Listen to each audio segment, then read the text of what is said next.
नमस्कार विद्यार्थी मित्रांनो, सर्वांचं स्वागत आहे आपल्या MPSC टाइम्स या यूट्यूब चॅनलमध्ये. तर 2023च्या ज्या काही एक्झाम होणार आहेत MPSCच्या, तर त्याच्यासाठी आपल्या करंट अफेअरची सिरीज जी आहे हे तुमच्यासाठी घेऊन येतो आहे. ठीक आहे. तर याच्या आधीचं जर तुम्ही लेक्चर बघितलं नसेल तर तुम्ही बघून घ्या. जे लेक्चर्स होतील ते करंट बेसच तुम्हाला आपल्या चॅनलवरती मॅक्झिमम लेक्चर्स इथून पुढे जे आहे ते तुम्हाला पाहायला मिळतील. तुमचे करंट अफेअरचे मार्क्स जे असतील हे तुम्ही आपल्या लेक्चरच्या माध्यमातून तुमचे जे आहे ते कव्हर अप करू शकता. ठीक आहे. किंवा याच्यावर तुम्ही नोट्ससुद्धा बनवत चला रेग्युलर बेसिसवरती, म्हणजे तुमची करंटची तयारी जी आहे ती सुद्धा साईड बाय साईड तुमची चांगल्या पद्धतीनं ही होऊन जाईल. तर आता सुरुवात करूया. बघा, क्वेश्चन असा आहे आपला की युनायटेड स्टेट्सने अलीकडेच आपला प्रमुख गैर नाटो सहयोगी म्हणून कोणता देश जाहीर केला. ठीक आहे. युनायटेड स्टेट्सने अलीकडेच आपला प्रमुख गैर नाटो सहयोगी म्हणून कोणता देश जो आहे हा जाहीर केलेला आहे. आणि आपल्याला पर्याय दिलेले आहेत युनायटेड अरब अमिरात, कतार, इस्रायल आणि जपान. तर यापैकी कुठला देश युनायटेड स्टेट्सनं आपला प्रमुख गैर नाटो सहयोगी म्हणून देश जो आहे हा जाहीर केलेला आहे. किंवा युनायटेड म्हणजे काय, संयुक्त अरब अमिरात आपण त्याला म्हणतो, म्हणजे UAE, युनायटेड अरब इमिरेट्स असं त्याचं इंग्लिशमध्ये प्रोनाऊन्सिएशन आहे. तर ह्यापैकी कुठला जो देश आहे याला गैर नाटो सहयोगी म्हणून अमेरिकेनं जो आहे तो देश आपला जाहीर केलेला आहे. तर याचं जे करेक्ट आन्सर आहे ते आहे कतार. तर या कतार या देशाला युनायटेड स्टेट्सनं आपला प्रमुख गैर नाटो सहयोगी देश म्हणून जो आहे तो डिक्लेअर त्यांनी अमेरिकेनं जो आहे तो केलेला आहे. तर लक्षात ठेवा कतार या देशाला. तर याच्यामध्ये आता एक्सप्लेनेशन बघू आपण. तर व्हाईट हाऊसमध्ये कतारच्या सत्ताधारी नेत्यासोबत झालेल्या बैठकीदरम्यान अमेरिकेचे अध्यक्ष जो बायडेन जे आहेत यांनी कतारला प्रमुख गैर नाटो सहयोगी म्हणून नियुक्त केलं.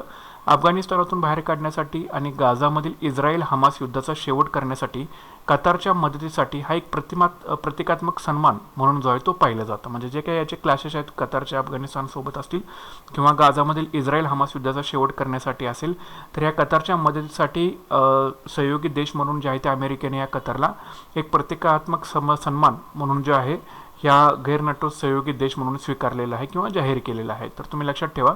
तर या युनायटेड स्टेट्सनं आपला जो प्रमुख गैर नाटो सहयोगी देश आहे कतार याला एक गैर नाटो सहयोगी देश म्हणून जाहीर केलेला आहे. ओके. पुढचा क्वेश्चन बघा. आर्थिक सर्वेक्षण 2021-22 नुसार 2022-23मध्ये भारताची अंदाजे GDP वाढ किती आहे. ठीक आहे. ग्रॉस डोमेस्टिक प्रॉडक्ट GDP वाढ किती आहे. आर्थिक सर्वेक्षण 21-22 नुसार 2022-23मध्ये भारताची अंदाजे GDP वाढ जी आहे ती किती झालेली आहे किंवा किती टक्क्यांनी झालेली आहे. आपल्याला पर्याय आहेत 9.2 ते 9.7%, 8.2 ते 8.7%, 8% ते 8.5% आणि 10 ते 10.5%. तर एकूण किती टक्क्यांनी वाढ जी आहे ही 2022-23मध्ये भारताची अंदाजे होऊ शकते असा हा प्रश्न आहे आर्थिक सर्वेक्षण 2021-22 नुसार. तर याचं जे राईट आन्सर आहे ते आहे 8 ते 8.5% इतकी जी वाढ आहे ही GDPची वाढ 2022-23मध्ये अपेक्षित आहे आर्थिक सर्वेक्षण 21-22 नुसार. ठीक आहे. तर याचं एक्सप्लेनेशन बघूया. तर आर्थिक सर्वेक्षण 2021-22मध्ये 2022-23मध्ये ठीक आहे भारतीय अर्थव्यवस्थेचा विकास दर जो आहे हा 8 ते 8.5% राहण्याचा एक अंदाज आहे. नॅशनल स्टॅटिस्टिकल ऑफिस NSOने GDPच्या पहिल्या आगाऊ अंदाजामध्ये ठीक आहे म्हणजे प्राथमिक अंदाजामध्ये 2021-22साठी 9.2% एवढा GDPचा विस्तार दर्शवलेला आहे. आणि या वर्षाची वाढ कमी आधारभूत वर्षाच्या आर्थिक उत्पादनावरती करण्यात आलेली आहे. आणि पुढील वर्षाचा विस्तार जो आहे हा आर्थिक उत्पादनातील पुनर्प्राप्ती स्तरावरती दिसून येणार आहे. तर तुम्ही हे लक्षात ठेवा की आर्थिक सर्वेक्षण 2021-22 नुसार 2022-23मध्ये भारताची अंदाजे GDP वाढ जी आहे हे 8 ते 8.5%च्या दरम्यान राहण्याची शक्यता आहे. हे तुम्हाला लक्षामध्ये ठेवावं लागेल. ठीक आहे. आणि नॅशनल स्टॅटिस्टिकल ऑफिस जे आहे ओके तर यांनी काय सांगितलेलं आहे की GDPच्या पहिल्या आगाऊ अंदाजामध्ये 2021-22साठी 9.2% इतका विस्तार जो होता तो दर्शवलेला होता. आणि या वर्षाची वाढ कमी आधारभूत वर्षाच्या आर्थिक उत्पादनावरती करण्यात आलेली आहे. आणि पुढील वर्षाचा विस्तार हा आर्थिक उत्पादनातील पुनर्प्राप्ती स्तरावरती दिसून येणार आहे. सो हे तुम्ही लक्षात ठेवा की 2022-23मध्ये भारतीय अर्थव्यवस्थेचा विकास दर जो आहे हा 8 ते 8.5% राहण्याचा अंदाज आहे म्हणजे GDP. ओके. पुढचा प्रश्न बघा. क्वेश्चन क्रमांक 3. टॅक्स हेवन म्हणून ओळखल्या जाणाऱ्या कोणत्या देशाने प्रथमच फेडरल कॉर्पोरेट टॅक्स लागू केलेला आहे. काय प्रश्न आहे. टॅक्स हेवन म्हणून ओळखल्या जाणाऱ्या कोणत्या देशाने प्रथमच फेडरल कॉर्पोरेट टॅक्स जो आहे तो लागू केलेला आहे. पर्याय आहेत मार्शल बेटे, मॉरिशस, संयुक्त अरब अमिरात आणि स्वित्झर्लंड. तर यापैकी कुठल्या देशानं फेडरल कॉर्पोरेट टॅक्स जो आहे हा लागू केलेला आहे. तर याचं जे आन्सर आहे ते आहे संयुक्त अरब अमिरात. या देशांनी या देशाला टॅक्स हेवन म्हणून ओळखलं जातं आणि या संयुक्त अरब अमिरातनं फेडरल कॉर्पोरेट टॅक्स जो आहे हा लागू केलेला आहे. तर याचं एक्सप्लेनेशन बघूया. तर अर्थ मंत्रालय संयुक्त अरब अमिरातीनं जे संयुक्त अरब अमिरातीचं जे अर्थ मंत्रालय आहे यांनी 2023च्या मध्यापासून फेडरल कॉर्पोरेट टॅक्स लागू करण्याची घोषणा जी आहे हे केलेली आहे.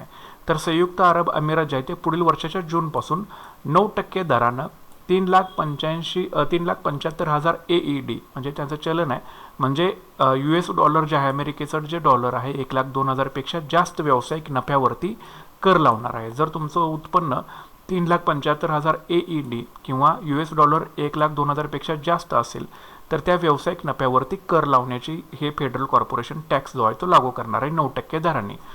रिअल इस्टेट किंवा इतर गुंतवणुकीतून वैयक्तिक आयकर किंवा भांडवली नफा कर लागू करण्याची तर कुठलीही योजना नाही आणि UAEच्या मुक्त व्यापार झोनमधील कर प्रोत्साहने जे आहे ती तशी सुरू राहणार आहेत. ठीक आहे. तर फेडरल कॉर्पोरेट टॅक्स हा 9% दराने जूनपासून लागू करणार आहे. ठीक आहे. जूनपासून हे जे संयुक्त अरब अमिरात आहे हे लागू करणार आहे 9% दराने. कुठल्या ज्या व्यावसायिक नफ्यावरती हे लागू होईल, ज्यांचं उत्पन्न व्यावसायिकचा नफा हा 1,02,000 डॉलरपेक्षा जास्त असेल किंवा 3,75,000 AED पेक्षा जास्त असेल अशा व्यावसायिक नफ्यावरती 9% दरानं हा फेडरल कॉर्पोरेट टॅक्स जो आहे हा संयुक्त अरब अमिरात जे आहे हा देश लागू करणार आहे. ठीक आहे. सो आपला आन्सर काय की संयुक्त अरब अमिरात म्हणजे टॅक्स हेवन म्हणून ओळखल्या जाणाऱ्या संयुक्त अरब अमिरात देशानं प्रथमच फेडरल कॉर्पोरेट टॅक्स लागू जे आहे ते करणार आहे 2023च्या मध्यापासून. ठीक आहे. तर या गोष्टी तुम्ही याच्यामध्ये लक्षात ठेवा. पुढचा क्वेश्चन आहे, अलीकडील सरकारी आकडेवारीनुसार भारतात 2020-21 या कालावधीत एकूण नवीन कुष्ठरुग्णांची संख्या किती आहे? ठीक आहे. 2020-21 या कालावधीमध्ये एकूण नवीन कुष्ठरोगांची संख्या किती आहे सरकारी आकडेवारीनुसार? तर ऑप्शन दिलेले आहेत आपल्याला 5,147, 25,147, 65,147 की 95,147. म्हणजे 2020-21 या कालावधीत एकूण नवीन कुष्ठरुग्णांची संख्या किती आहे अलीकडच्या सरकारी आकडेवारीनुसार? तर याचं जे राईट आन्सर आहे ते आहे 65,147 इतकी नवीन कुष्ठरुग्णांची संख्या आहे 2020-21 या कालावधीमध्ये. हे तुम्ही लक्षामध्ये ठेवा. तर याचं हे बघूया आपण एक्सप्लेनेशन. तर राष्ट्रीय कुष्ठरोग निर्मूलन कार्यक्रम त्याला NLEP असं म्हटलं जातं. ठीक आहे. तर या ताज्या आकडेवारीनुसार भारतात 2020-21 या वर्षामध्ये 65,147 नवीन कुष्ठरोग रुग्ण जे आहेत ते आढळून आलेले आहेत. हा रोग जो आहे हा मायक्रोबॅक्टेरियम लेप्री या जीवाणूमुळे होतो आणि ह्या जीवाणूमुळे कुष्ठरोग जो आहे हा परिघीय मज्जासंस्थेवरती परिणाम करतो. त्यामुळे त्वचेवरती जखम, बधीरपणा आणि इतर विकृती जे आहेत ते निर्माण होतात. जगातील नवीन कुष्ठरुग्णांपैकी अर्ध्याहून अधिक रुग्ण जे आहेत ते भारतामध्ये आहेत. ठीक आहे. NLEPच्या 2020-21च्या अहवालानुसार भारतातील 94.75% रुग्ण सुद्धा काय झालेले आहेत हे बरे झालेले दिसून आल्याचं ह्याच्यामध्ये म्हटलेलं आहे. मात्र तुम्ही हे लक्षामध्ये ठेवा की राष्ट्रीय कुष्ठरोग निर्मूलन कार्यक्रम NLEPच्या ताज्या आकडेवारीनुसार भारतामध्ये 2020-21 या वर्षामध्ये एकूण 65,147 नवीन कुष्ठरोग रुग्ण जे आहेत ते आढळून आलेले आहेत. हा कशामुळे होतो? मायक्रोबॅक्टेरियम लेप्री या जीवाणूमुळे होतो. या जीवाणूमुळे काय होतं की परिघीय मज्जासंस्था जी आहे माणसाची त्याच्यावरती परिणाम करतं. त्याच्यामुळे त्वचेवरती जखमा, बधीरपणा आणि इतर विकृती जे आहेत ते निर्माण होतात. जगातील नवीन कुष्ठरुग्णांपैकी अर्ध्याहून अधिक रुग्ण जे आहेत ते भारतामध्ये आहेत आणि NLEPच्या 2020-21च्या अहवालानुसार भारतातील 94.75% रुग्ण जे आहेत ते बरे झालेले आहेत असं सुद्धा याच्यामध्ये म्हटलेलं आहे. तरी तुम्ही लक्षामध्ये ठेवून घ्या. ठीक आहे. सो आपला आन्सर काय असलं पाहिजे? अलीकडील सरकारी आकडेवारीनुसार भारतात 2020-21 या कालावधीत एकूण नवीन कुष्ठरुग्णांची संख्या किती आहे? 65,147. ठीक आहे. पुढचा प्रश्न बघा, स्पेस एक्सने प्रक्षेपित केलेल्या Cosmos sky made second generation CSG-2 उपग्रहाला कोणत्या देशाने निधी दिलेला आहे? स्पेस एक्स ही एक संस्था आपल्याला माहिती आहे. तर या स्पेस एक्सनं प्रक्षेपित केलेल्या Cosmos sky made second generation CSG-2 उपग्रहाला कोणत्या देशाने निधी दिलेला आहे? पर्याय आहेत USA, इटली, जर्मनी आणि इस्रायल. तर याचे जे करेक्ट आन्सर आहे ते आहे इटली. इटली या देशानं Cosmos Skymet second generation CSG-2 उपग्रह जो स्पेस एक्सने प्रक्षेपित केलेला होता त्याला निधी दिलेला आहे इटली या देशाने. तर याचं स्पष्टीकरण बघूया आपण. तर इटालियन स्पेस एजन्सी, इटालियन संरक्षण मंत्रालय आणि इटालियन शिक्षण मंत्रालय, विद्यापीठे आणि वैज्ञानिक संशोधन यांनी Cosmos Skymet second generation FM-2 म्हणजे CSG-2 ला उपग्रहाला जो आहे तो निधी दिलेला आहे. हे फ्लोरिडा स्टेशनवरून स्पेसएक्सद्वारे 2 स्टेज स्पेसएक्स फाल्कन 9 रॉकेटवरती प्रक्षेपित केलं गेलं. या प्रणालीमध्ये 2 उपग्रह आहेत जे सिंथेटिक ॲपर्चर रडार SAR वापरून पृथ्वीचे निरीक्षण करण्यासाठी डिझाईन केलेले आहेत. ठीक आहे, तर लक्षात ठेवा, इटालियन स्पेस एजन्सी, इटालियन संरक्षण मंत्रालय, इटालियन शिक्षण मंत्रालय, विद्यापीठे आणि वैज्ञानिक संशोधन यांनी Cosmos Skymet second generation FM2 CSG-2 उपग्रहाला निधी दिलेला आहे. हे फ्लोरिडा स्टेशनवरून SpaceXद्वारे 2 स्टेज SpaceX फाल्कन 9 रॉकेटवरती प्रक्षेपित केलं गेलं. या प्रणालीमध्ये एकूण 2 उपग्रह जे सिंथेटिक ॲपर्चर रडार वापरून पृथ्वीचं निरीक्षण करण्यासाठी डिझाईन केलेलं आहे. सो तुम्हाला माहीत असलं पाहिजे की SpaceXनं प्रक्षेपित केलेल्या Cosmos Skymet second generation CSG-2 उपग्रहाला कुठल्या देशाने निधी दिलेला आहे, तर इटली या देशाने निधी दिलेला आहे. हे तुम्हाला लक्षामध्ये ठेवावं लागेल. ठीक आहे, पुढे बघा. अँटोनियो कोस्टा कोणत्या देशाचे पंतप्रधान म्हणून पुन्हा निवडून आलेले आहेत? अँटोनियो कोस्टा नाव लक्षात ठेवायचं. अँटोनियो कोस्टा कोणत्या देशाचे पंतप्रधान म्हणून पुन्हा निवडून आलेले आहेत? ऑप्शन्स आहेत आपल्याला इटली, पोर्तुगाल, जर्मनी आणि इस्रायल. सो याचे जे करेक्ट आन्सर आहे ते आहे पर्याय क्रमांक 2 पोर्तुगाल. तर या पोर्तुगाल देशाचे पंतप्रधान म्हणून अँटोनियो कोस्टा हे जे आहे ते पुन्हा निवडून आलेले आहेत. अँटोनियो कोस्टा पोर्तुगाल देशाचे पंतप्रधान म्हणून पुन्हा निवडून आलेले आहेत. तर बघा, अँटोनियो कोस्टा 2015 पासून पोर्तुगालचे विद्यमान पंतप्रधान म्हणून काम करत आहेत. सोशलिस्ट पार्टीचे 60 वर्षीय नेते स्नॅप सार्वत्रिक निवडणुकीमध्ये हे दुसऱ्यांदा निवडून आलेले आहेत. ठीक आहे, अँटोनियो कोस्टा. तर माजी कम्युनिस्ट आणि डावे गट सहयोगी यांच्या अल्पसंख्याक सरकारचे बजेट रद्द करण्याच्या अधिकारात सामील झाल्यानंतर गेल्या वर्षी नोव्हेंबरमध्ये मतदान जे आहे ते बोलवण्यात आलेलं होतं. ठीक आहे, हे 2021च्या शेवटी जे आहे ते मतदान याच्यामध्ये बोलवण्यात आलेलं होतं. तर हे तुम्ही लक्षामध्ये ठेवा की अँटोनियो कोस्टा हे कुठल्या देशाचे आता पंतप्रधान जे आहे ते दुसऱ्यांदा निवडून आले ते पोर्तुगाल या देशाचे. हे तुम्हाला लक्षामध्ये ठेवावं लागेल. आणि यासाठी मतदान जे होतं ते नोव्हेंबरमध्ये झालेलं होतं. ठीक आहे, तर हे मतदान माजी कम्युनिस्ट आणि डावे गट सहयोगी त्यांच्या अल्पसंख्याक सरकारचे बजेट रद्द करण्याच्या अधिकारात सामील झाल्यानंतर हे नोव्हेंबरमध्ये मतदान जे आहे ते बोलवण्यात आलेलं होतं. आणि या मतदानामध्ये अँटोनियो कोस्टा निवडून आलेले होते दुसऱ्यांदा. आणि अँटोनियो कोस्टा हे 2015 पासून पोर्तुगालचे विद्यमान पंतप्रधान आहेत. हे तुम्हाला लक्षामध्ये ठेवावं लागेल. ठीक आहे, पुढे बघा. Sacred imbalance of the Hoysala जागतिक वारसा यादीसाठी नामांकित केलेले स्थळ जे आहे ते कुठल्या राज्यामध्ये आहे? म्हणजे sacred ensembles of the Hoysala हे जे स्थान आहे हे जागतिक वारसासाठी नामांकित केलेलं आहे, तर ते कुठल्या राज्यामध्ये आहे? केरळमध्ये आहे, कर्नाटकमध्ये आहे, गुजरातमध्ये आहे की राजस्थानमध्ये आहे? तर याचं जे करेक्ट आन्सर आहे ते आहे कर्नाटक.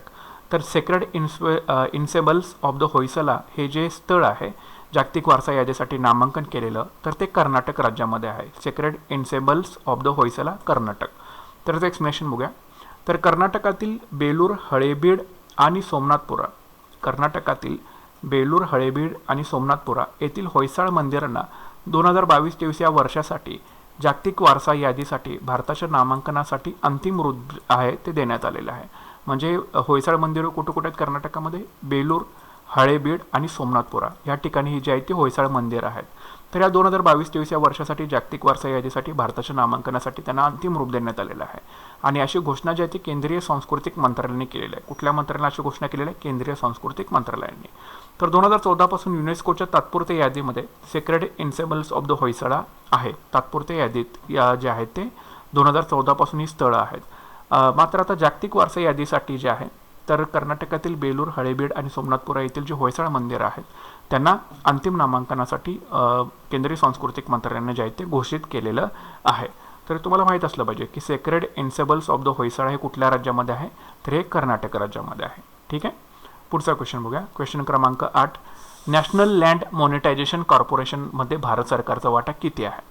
जे काही नॅशनल लँड मॉनिटायझेशन कॉर्पोरेशन आहे ह्याच्यामध्ये भारत सरकारचा वाटा एकूण किती टक्के आहे? 100% आहे का? 75% आहे का? 51% आहे का? 49% आहे? एकूण किती भारत सरकारचा वाटा या नॅशनल लँड मॉनिटायझेशन कॉर्पोरेशनमध्ये आहे? तर याचं जे करेक्ट आन्सर आहे ते आहे 100%. ठीक आहे, म्हणजे नॅशनल लँड मॉनिटायझेशन कॉर्पोरेशनमध्ये भारत सरकारचा वाटा एकूण 100% आहे. तर याचं एक्सप्लेनेशन बघूया आपण. तर आर्थिक सर्वेक्षणानुसार सार्वजनिक क्षेत्रातील संस्थांच्या जमीन आणि गैरमुख्य मालमत्तेचे जलद कमाई करण्यासाठी सरकारनं राष्ट्रीय जमीन कमाई निगम जे आहे राष्ट्रीय जमीन कमाई निगम किंवा नॅशनल लँड मॉनिटायझेशन कॉर्पोरेशन जे आहे याची स्थापना केलेली आहे. कशासाठी? आर्थिक सर्वेक्षणानुसार सार्वजनिक क्षेत्रातील संस्थांच्या जमीन आणि गैरमुख्य मालमत्तेचं जलद कमाई करण्यासाठी सरकारनं जे आहे ते राष्ट्रीय जमीन कमाई निगम नॅशनल लँड मॉनिटायझेशन कॉर्पोरेशनची स्थापना जी आहे ती केलेली आहे. तर NLMC जे आहे म्हणजे नॅशनल लँड मॉनिटायझेशन कॉर्पोरेशन जे आहे तरी 100% भारत सरकारच्या मालकीची संस्था असून 5,000 कोटी रुपयांचं प्रारंभिक अधिकृत भांडवल जे आहे ते समाविष्ट केलं जात आहे. म्हणजे संपूर्ण भारत सरकारच्या मालकीची ही NLMC संस्था जी आहे ती आहे आणि यासाठी एकूण 5,000 कोटी रुपयांचं प्रारंभिक अधिकृत भागभांडवल जे आहे ते समाविष्ट केलेलं जात आहे. तर CPSEनं आतापर्यंत 3400 एकर जमीन आणि इतर नॉन कोअर मालमत्ता ज्या आहेत ते कमाईसाठी संदर्भित ज्या आहेत ते केलेल्या आहेत. तरी तुम्ही लक्षामध्ये ठेवा. तरी 100% भारत सरकारच्या मालकीची संस्था आहे. कुठली संस्था? National land monetization corporation NLMC. आणि याच्यासाठी प्रारंभिक अधिकृत भागभांडवल जे आहे ते 5,000 कोटींचं जे आहे ते समाविष्ट केलं आहे याच्यामध्ये. CPSEनं आतापर्यंत 3400 एकर जमीन आणि इतर नॉन कोअर मालमत्ता कमाईसाठी संदर्भित जे आहेत ते केलेल्या आहेत. ओके. तरी तुम्ही फक्त याच्यामध्ये महत्त्वाचा मुद्दा काय की नॅशनल लँड जे आहे ते मॉनिटायझेशन कॉर्पोरेशन जे आहे हे 100% भारतीय सरकारच्या मालकीची संस्था आहे. यासाठी प्रारंभिक अधिकृत भागभांडवल जे आहे 5,000 कोटींचं समाविष्ट केलेलं आहे. 34 एकर जमीन आणि इतर नॉन कोअर मालमत्ता ज्या त्या कमाईसाठी संदर्भित केलेल्या आहेत. तर ह्या गोष्टी तुम्हाला याच्यामध्ये लक्षात ठेवायच्या. पुढं केंद्रीय अर्थसंकल्पात जाहीर झालेल्या RAMP कार्यक्रमाचा उद्देश कोणत्या क्षेत्राची उत्पादकता वाढवणं आहे? केंद्रीय अर्थसंकल्पात जाहीर झालेल्या RAMP कार्यक्रमाचा उद्देश कोणत्या क्षेत्राची उत्पादकता वाढवणे आहे? पर्याय आहेत शेती, MSME, कापड आणि कोळसा. यापैकी कुठल्या क्षेत्राची उत्पादकता वाढवण्यासाठी RAMP हा कार्यक्रम जो आहे हा ठरवला गेलेला आहे आणि ह्या केंद्रीय अर्थसंकल्पामध्ये जाहीर झालेला आहे. तर याचं करेक्ट आन्सर आहे MSME. तर केंद्रीय अर्थसंकल्पात जाहीर झालेल्या RAMP कार्यक्रमाचा उद्देश MSME या क्षेत्राची उत्पादकता वाढवणे असा आहे. तर स्पष्टीकरण बघूया. तर केंद्रीय अर्थसंकल्पामध्ये MSME साठी 6,000 कोटींचा raising and accelerating MSME performance म्हणजे RAMP raising and accelerating MSME performance असा याचा लॉंग फॉर्म आहे जाहीर करण्यात आलेला आहे जो येत्या 5 वर्षामध्ये लागू होणार आहे. म्हणजे 6,000 कोटी लक्षात ठेवा. हा कार्यक्रम MSMEची स्पर्धात्मकता आणि उत्पादकता सुधारेल. जागतिक बँकेने जून 2021 मध्ये कोविड संकटामुळे प्रभावित झालेल्या MSMEना पाठिंबा देण्यासाठी सरकारला पाठिंबा देण्यासाठी या कार्यक्रमासाठी $500 दशलक्ष डॉलर्स जे आहेत हे मंजूर केलेले आहेत. ठीक आहे. कोणी? जागतिक बँकेनं. लक्षामध्ये ठेवा. तर केंद्रीय अर्थसंकल्पामध्ये MSMEसाठी 6,000 कोटींचा raising and accelerating MSME performance कार्यक्रम जाहीर करण्यात आलेला आहे. ठीक आहे. 6,000 कोटींचा जो येत्या 5 वर्षामध्ये लागू केला जाणार आहे आणि हा कार्यक्रम MSMEची स्पर्धात्मकता आणि उत्पादकता वाढवणार आहे. जागतिक बँकेने जून 2021 मध्ये कोविड संकटामुळे प्रभावित झालेल्या MSMEना पाठिंबा देण्यासाठी सरकारला पाठिंबा देण्यासाठी या कार्यक्रमासाठी $500 दशलक्ष डॉलर्स जे आहेत ते मंजूर केलेले आहेत. ठीक आहे. 6,000 कोटी जून 2021 जागतिक बँक $500 दशलक्ष डॉलर्स हे तुम्हाला लक्षामध्ये ठेवावं लागेल आणि हा कार्यक्रम MSMEची स्पर्धात्मकता आणि उत्पादकता जे आहे ते वाढवणार आहे. ओके. तर केंद्रीय अर्थसंकल्पात जाहीर झालेल्या RAMP कार्यक्रमाचा उद्देश हा MSME क्षेत्राची उत्पादकता वाढवणे असा आहे. ओके. पुढचा क्वेश्चन आहे केंद्रीय अर्थसंकल्पात कोणत्या नदीकाठी पथदर्शी प्रकल्पांसह रासायनिक मुक्त नैसर्गिक शेतीला चालना देण्यासाठी योजना जाहीर केली? केंद्रीय अर्थसंकल्पात कोणत्या नदीकाठी पथदर्शी प्रकल्पांसह रासायनिक मुक्त नैसर्गिक शेतीला चालना देण्यासाठी योजना जाहीर केली? पर्याय आहेत ब्रह्मपुत्रा, गंगा, यमुना आणि नर्मदा. यापैकी कुठल्या नदीकाठी पथदर्शी प्रकल्पासह रासायनिक मुक्त नैसर्गिक शेतीला चालना देण्यासाठी योजना जाहीर केली केंद्रीय अर्थसंकल्पामध्ये? तर याचं उत्तर आहे गंगा. तर या केंद्रीय अर्थसंकल्पात गंगा नदीकाठी पथदर्शी प्रकल्पासह रासायनिक मुक्त नैसर्गिक शेतीला चालना देण्यासाठी योजना जाहीर केलेली आहे. गंगा तुमचा आन्सर असलं पाहिजे. तर याच्यामध्ये बघा केंद्रीय अर्थसंकल्पात एक योजना जाहीर केली ज्या अंतर्गत सरकार संपूर्ण देशामध्ये रासायनिक मुक्त नैसर्गिक शेतीला प्रोत्साहन देणार आहे.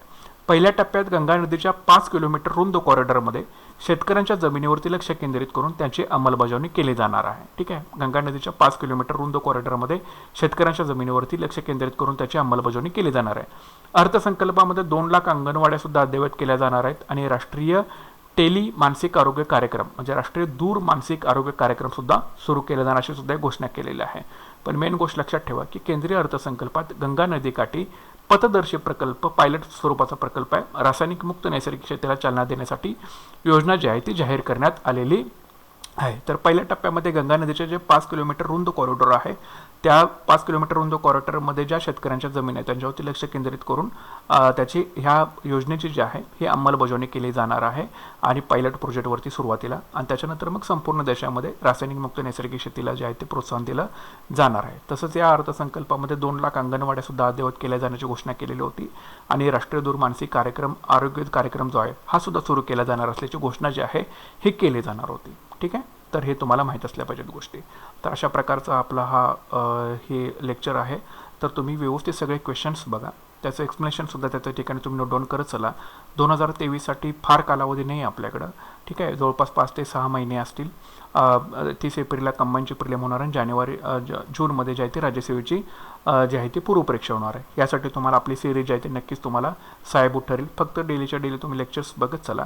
ठीक आहे सर, करंट अफेअर्सचे लेक्चर्स जे होतील ते इथून पुढं अपलोड करण्याचा माझा प्रयत्न आपल्या चॅनलवरती राहील, जेणेकरून तुमचे करंटचे मार्क्स जे असतील आणि करंटची प्रिपरेशन जे असेल याला तुम्हाला नक्कीच आपल्या व्हिडिओच्या माध्यमातून तुम्हाला हेल्प मिळेल. बाकी GSचे तुम्हाला ऑलरेडी स्ट्रॅटेजी उपलब्ध करून दिलेले आहेत, तर ते पुस्तकसुद्धा तुमच्याकडे अवेलेबल असतील, तर ते तुम्ही स्ट्रॅटेजीनुसार तुम्ही स्टडी करायला त्याची सुरुवात करा. बाकी करंट अफेअर्स आपण आपल्या चॅनलवरती हे अपडेट करत तर जाईन मी, आणि त्याच्यासोबतच तुमच्याकडे जे काही मॅगझिन्स असतील काय असतील तुमच्याकडे प्रिपरेशन, ते तुम्ही सुद्धा नोट्स बनवण्यासुद्धा त्यामधून सुरुवात करा. आत्तापासून व्यवस्थित तयारी केली तर नंतर तुम्हाला फारसा लोड येणार नाही करंट अफेअर्ससाठी.